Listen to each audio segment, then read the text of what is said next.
Welcome to the Slop Temple. We pray this video helps. You start by launching Capcut and creating a new project. Import the video or audio you'll modify. Once imported, tap the clip and select its audio track so you have control. If the voice is embedded in video, detach audio to edit the vocal layer independently. Make sure you're in the timeline view and the playhead sits where you want the effect to begin. Now, open the audio tools and choose voice effects to begin the actual voice change process. Once you've opened voice effects, pick a preset that matches your goal: robotic, deep, chipmunk, or character tones. After applying a preset, you must fine-tune. Adjust pitch and speed sliders to keep intelligibility and use the intensity control to avoid overprocessing. Make sure to preview with the playhead and tweak while listening, sometimes lowering pitch but raising formant preserves naturalness.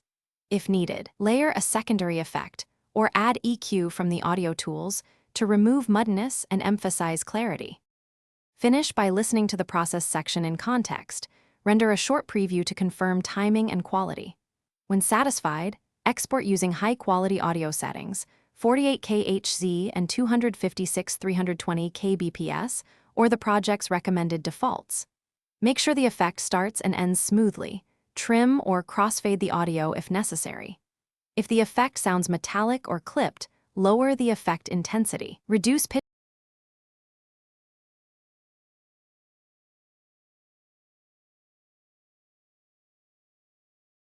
Thanks for watching. Consider subscribing if we helped you.